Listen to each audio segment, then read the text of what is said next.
আজকের এই ভিডিওটা দেখার মাধ্যমে তোমরা দায় কি বুঝে যাবে, দায় ব্যাপারটা একদম ক্লিয়ার হয়ে যাবে। কোনো প্রতিষ্ঠানের জন্য দায় যে খারাপ সবসময় এটা থেকে দূরে থাকতে হবে এমন কিন্তু না।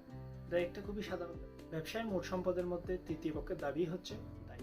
হিসাব সমীকরণের দিকে তাকালে আমরা বুঝতে পারি একটা সম্পদ অর্জন করতে হলে দায় অথবা মালিকানা সত্ত্ব বৃদ্ধি পায়। ধারে আসবাবপত্র ক্রয় করা হলো 20,000 টাকা। আসবাবপত্র একটা স্থায়ী সম্পদ। এই সম্পদ অর্জন করার জন্য 20,000 টাকার দায় বৃদ্ধি পেয়েছে। তাহলে তোমরা বুঝতেই পেরেছ একটা সম্পদ বাড়ার সাথে সাথে দায় অথবা মালিকানা সত্ত্ব বৃদ্ধি পেতে পারে। দায়কে আমরা দুটো ভাগে ভাগ করতে পারি, একটা হচ্ছে চলতি দায় আর একটা হচ্ছে দীর্ঘ। প্রায় সকল প্রতিষ্ঠানে চলতি দায় একটা সচরাচর ঘটনা। স্বল্পমেয়াদী অর্থায়নের জন্য চলতি দায় সৃষ্টি। চলতি দায়ের মধ্যে আছে পাওনাদার বা প্রদেয় হিসাব। রহিমের নিকট পণ্য ক্রয় 5,000 টাকা। রহিমের কাছ থেকে আমরা পণ্য পেয়েছি কিন্তু এখনো টাকা পরিশোধ করিনি। রহিম এখানে আমাদের পাওনাদার। অনুপার্জিত আয়। অনেক সময় আমরা ক্রেতাদের পণ্য সরবরাহ করার আগেই তাদের কাছ থেকে অগ্রিম মূল্য নিয়ে থাকি, যেটা অনুপার্জিত আয় বা অগ্রিম আয় নামে পরিচিত। নতুন কোনো মোবাইল ফোন বাজারে ছাড়ার পূর্বেই কোম্পানিগুলো অনেক সময় ক্রেতাদের কাছ থেকে প্রি অর্ডার নেয়। যতদিন পর্যন্ত তারা পণ্যগুলো ক্রেতাদের কাছে সরবরাহ করবে না ততদিন পর্যন্ত তাদের কাছে এটা অনুপার্জিত আয় হিসেবে বিবেচনা করা হবে। এছাড়াও আছে বাস, ট্রেন, প্লেন অথবা সিনেমার অগ্রিম টিকিট বিক্রি করা হলে এগুলোও যতক্ষণ পর্যন্ত সেবা দেওয়া হবে না ততক্ষণ পর্যন্ত অনুপার্জিত আয় হিসেবে বিবেচনা করা হবে। বকেয়া মজুরি বা বেতন।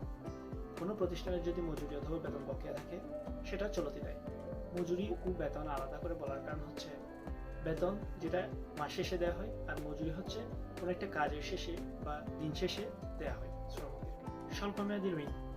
অনেক সময় প্রতিষ্ঠান তার স্বাভাবিক কার্যক্রম সচল রাখার জন্য 1 বছর বা তার কম সময়ের জন্য ঋণ গ্রহণ করে থাকে। ব্যাংক জমাতিরিক্ত। ব্যাংক জমাতিরিক্ত উত্তোলনের মাধ্যমেও প্রতিষ্ঠান স্বল্পমেয়াদী অর্থায়ন করতে পারে। মনে করো প্রতিষ্ঠানের ব্যাংক হিসেবে 10,000 টাকা আছে। যদি কোনো পাওনাদারকে 30,000 টাকার চেক প্রদান করা হয় এবং ওই পাওনাদার যদি ব্যাংকে চেকটা নিয়ে যায় তাহলে ব্যাংক কিন্তু 30,000 টাকা প্রদান করবে। কারণ সাধারণত বেশিরভাগ প্রতিষ্ঠানের অ্যাকাউন্ট হয়ে থাকে চলতি অ্যাকাউন্ট। চলতি অ্যাকাউন্টের ক্ষেত্রে ঋণ সুবিধা দেওয়া হয়। তাহলে ব্যাংক কিন্তু এই 20,000 টাকা অতিরিক্ত ঋণ সুবিধা দিয়েছে। এটা একটা চলতি। এসব ছাড়াও আরো কিছু চলতি দায় হচ্ছে প্রদেয় কর, প্রদেয় লভ্যাংশ, প্রদেয় সুদ, প্রদেয় কমিশন ইত্যাদি। এবার আসি দীর্ঘমেয়াদী দায়। প্রতিষ্ঠান যদি কোনো ব্যয়বহুল সম্পদ অর্জন করতে চায় তাহলে দীর্ঘমেয়াদী দায় গ্রহণ করতে পারে। দীর্ঘমেয়াদী দায়ের মধ্যে আছে বন্ধকি ঋণ, ঋণপত্র, দীর্ঘমেয়াদী ব্যাংক ঋণ।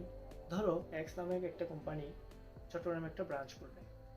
তাদের ব্রাঞ্চ খোলার ব্যয় হবে 10 লক্ষ টাকা। তারা চাইলে ব্যাংক থেকে 8% সুদে ঋণ গ্রহণ করতে পারে। এটা একটা দীর্ঘমেয়াদী ব্যাংক ঋণ। এছাড়াও আরেক ধরনের দায় আছে সম্ভাব্য দায়।